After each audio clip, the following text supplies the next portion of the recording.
navuganye nawe, ndi Imana ishobora byose, kandi ibyo mvuze ndabisohoza, kandi uwo nabyemereye nkabimukorera.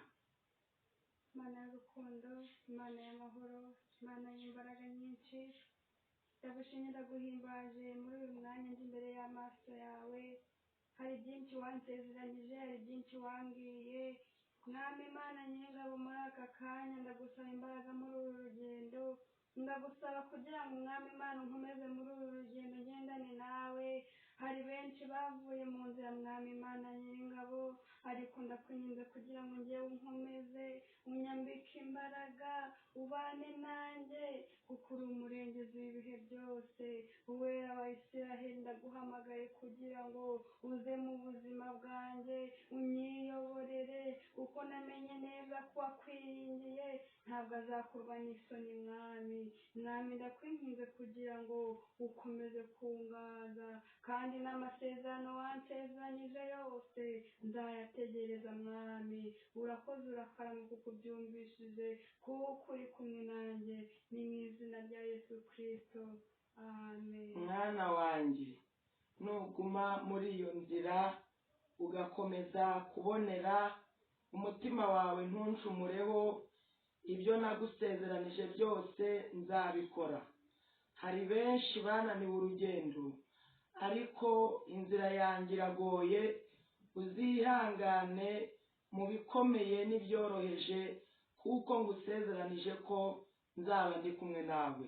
Ibyo navuganye nawe byose biteguriwe imbere yanjye, kandi ibisubizo byawe humura birahari, birindiriye igihe cyategetswe. Humura.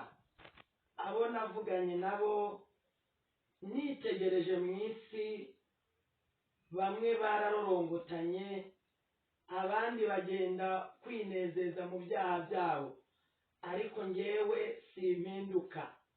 Ibyo nateguriye abansabye, kuko unsabye wese ahabwa, nuko manze nkamukingurira. Dore ibisubizo byabo bigiye guhabwa abandi, kuko bataye inzira ntibakomeza icyo nabasezeranije. Ariko uje ansanga wese mugirira neza.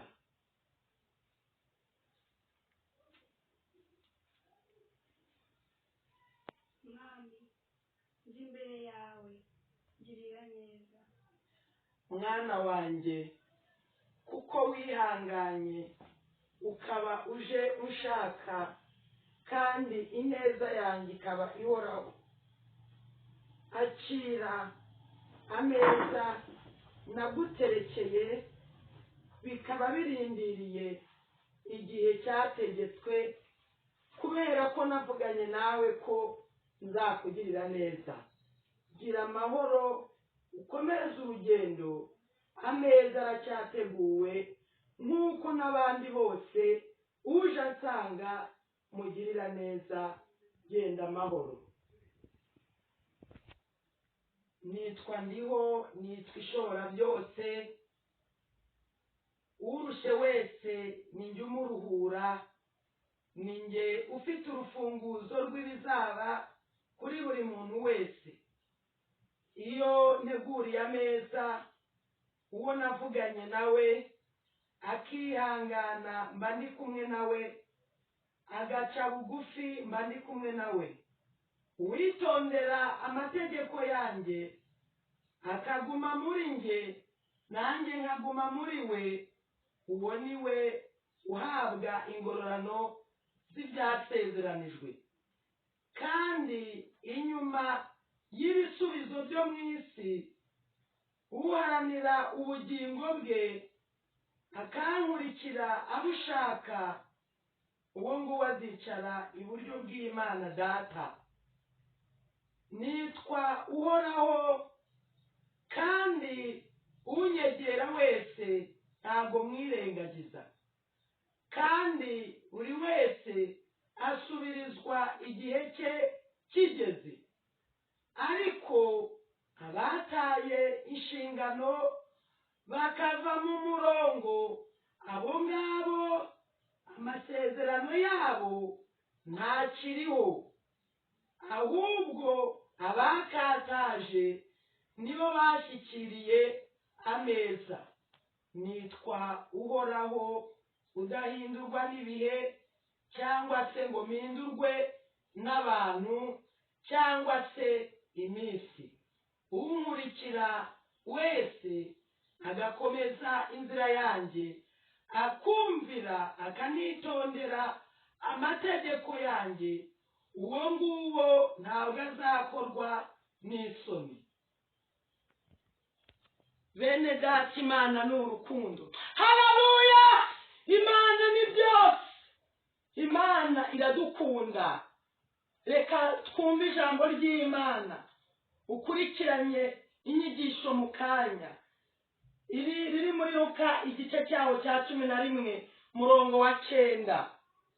Nanjye ndababwira nti musabe muzahabwa, mushake muzabona, mukomange ku rugi muzakingurirwa. Kuko umuntu wese usaba ahabwa, ushatse abona, n'ukomanga agakingurirwa. Imana ishimwe. Imana irashaka kuyisaba ufite umutima wera. Imana irashaka kuyisaba, wamara kuyisaba ukaguma mu murongo, ukaguma mu nzira, nshuti y'umusaraba, iby'Imana biritonderwa. Imana ishimwe.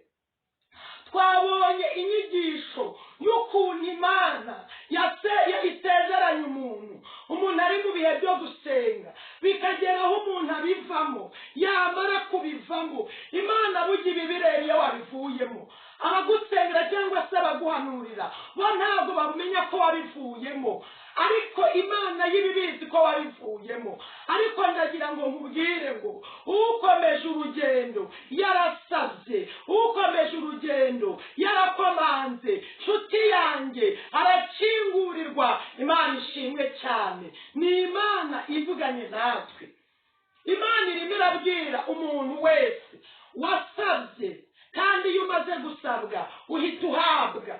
Ikiba gisigaye nuko Imana ishyitsa ibyo yakwemereye. Ariko dore bamwe bavuye mu nzira kandi baracyavuga ngo amasezerano ariho, baracyaririmba ngo imigisha iriho. Ariko ndagira ngo nkubwire ngo wibuke ko mu nyigisho Imana yatubwiye ko hari abari mu isi bamaze guca izindi nzira kubera yuko batashoboye kwihangana.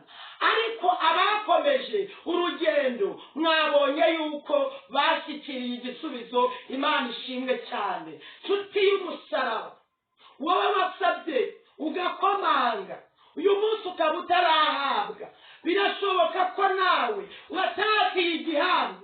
Ariko garukira Uwiteka. Niko ijambo ry'Imana ritubwira ngo nimugaruka aba ari nge mugarukira. Imana ishimwe. Reka turebe mu gitabo cyo Gutegeka kwa kabiri. Gutegeka kwa kabiri igice cyaho cya 28. Wumva icyo Uwiteka Imana ivuganye nawe. Ese ko wasabye ukaba ukirindiriye ibyo wasabye urabifite? Imana itugirire neza cyane. Imana ihereza umuntu witondera amategeko. Imana ihereza umuntu uca bugufi, umuntu utunganiye Imana. Uwo nguwo ntabwo umutima wayo izigera iwusuzugura.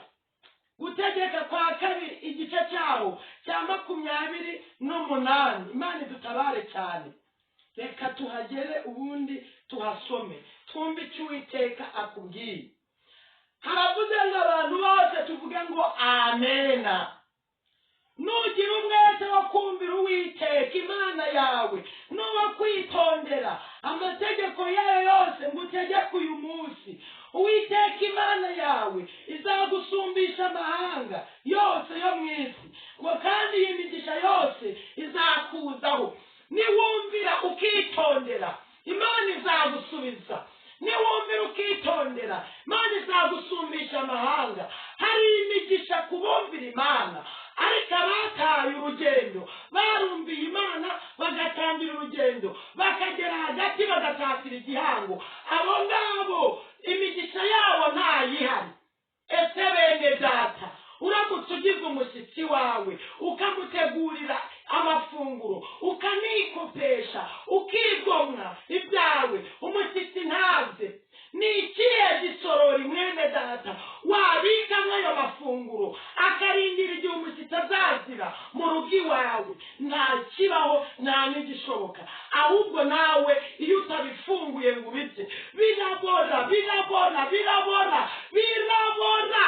hari amasezerano yabaye amahuri kubera yuko ari Imana yavuganye nabo bavuye mu murongo. Imana idutabare cyane.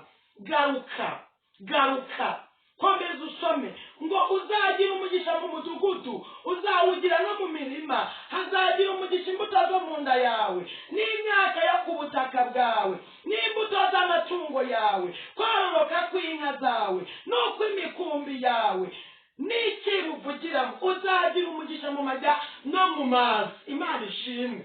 Uyu ni umuntu wumviye Uwiteka, akagendera mu nzira y'Uwiteka, agahagarara mu nzira y'Uwiteka. Gusaba ugakomanga ni kimwe, kongeraho kumvira. Imana ituganze cyane. N'inyigisho wabonye, ndagira ngo mwene data uce bugufi, wiyeze, wihane, wongere utangire. Niho hahandi Imana ikivuga ngo biremwe nona. Hari abantu bakiri gusenga bavuga ngo Mana wavuganye nanjye, Mana wambwiye kuzangirira neza kandi bavuye gusambana, wambwiye kuzantabara kandi bavuye gusambana. Ugasanga umuntu yaje yihanye ibyaha by'ubusambanyi, yihanye ibyaha by'ubutinganyi, yihanye ibyaha byagiyemo nyuma y'uko amaze gukizwa, yarangira agahita avuga ngo noneho Mana ngibuka ibyo wavuganye nanjye, ngibuka ibyo wambwiye shuti yanjye, nta bigihari. Niba wakurikiranye inyigisho neza, ese ni ikihe gisorori byaba bikibitsemo wa? Ni ikihe gisorori? Imana irashaka ko wongera guca bugufi. Ni umutunzi w'imbabazi, ntihazagira ukubeshya. Kandi mu nyigisho twumvishe yuko niba Imana yavuze ngo kuko ari njye navuganye nawe, niwihangana nzabisoreza igihe cyabo. Iyo umuntu yihanganye, iyi migisha yose imuzaho. Imana ituganze cyane. Reka simbuke nyere ku murongo waho wa 8 ngo Uwiteka azategeka umugisha kuba mu bigega byawe no mu byo ugerageza gukora byose, kandi azaguha umugisha mu gihugu Uwiteka Imana yawe iguha. Uwiteka azagukomereza kumubera ubwoko bwera nk'uko yakurahiye, niwitondera amategeko y'Uwiteka Imana yawe ukagenda mu nzira ikuyoboye. Mwene data, nugenda mu nzira Imana ikuyoboye, nudeviye, izagukorera iby'imbaraga, izagukorera iby'icyubahiro, izagukorera iby'amashimwe. Ndagira ngo ngutangarize umuntu wirinda akarinda ijambo Imana yavuganye nawe, Imana izamugirira neza, Imana izamukorera iby'ubutwari. Rero reka nkubwire ngo komeza ukurikirane Mukaribeya TV, ukande subscribe, ukore share. Nukuri uzahakura inyigisho nyinshi, kandi uzamenya yuko ari igihe cyo kugira ngo Imana ikugire inama cyangwa se igucebure ugaruke mu murongo w'Imana. Imana ishimwe. Rero tugiye gusenga Imana, nanjye ndimo nige nawe wige kugira ngo Imana izaduhe ubugingo budashira. Imana ni urukundo. Iri jambo risome neza, ugere ku murongo wa 10, umenye ko amahanga yo mu isi yose azabona yuko witiriwe izina ry'Uwiteka, agutinye. Iyo wubashye Imana ukagendera mu nzira yayo, Imana igushyiraho igitinyiro. Ntibazakubeshye, yubahe nayo izakubahisha, uyikorere nayo izaguhemba. Shalom, ndagukunda. Reka dusenge Imana. Uhoraho Imana yacu, uhoraho nyiribihe, uhoraho nyaguhora ku ngoma, nsengeye abasabye kandi bagasaba neza, kandi bari mu bihe byo gusenga ariko bagasubira inyuma. Ndaguhamagaye kugira ngo iri jambo rikurikirane, ukurikirane n'imitima yabo, ukurikirane n'ibyatumye badeviya, n'ibyatumye basubira inyuma. Wongere ubagarure. Biremwe nonaha. Hari ibyo warema uyu munsi, hari ibyo warema akanya, izina ryawe rigahabwa icyubahiro, izina ryawe rigashyirwa hejuru. Reka rero dukomeze kubonera, kandi twihane tureka, kandi twiyeze tudasubira inyuma. Tugire kwihana kutituzwa, ahubwo tugire kwihana kumara amaje. Urakoze Yesu. Abazumva ubu butumwa bazagukubahe, bazakubahishe. Byose bijye byitirirwa wowe, kuko uri Imana yumva gusenga. Urakoze, urakarama, kuko utugiriye neza, none n'ibihe bidashira. Amen. Shalom. Ushaka kumvugisha cyangwa se ukeneye amasengesho, WhatsApp yanjye ari nayo nimero nkoresha mu guhamagara, ni 0787 94 549. amahoro y'Imana nabe muri mwe, ndabakunda.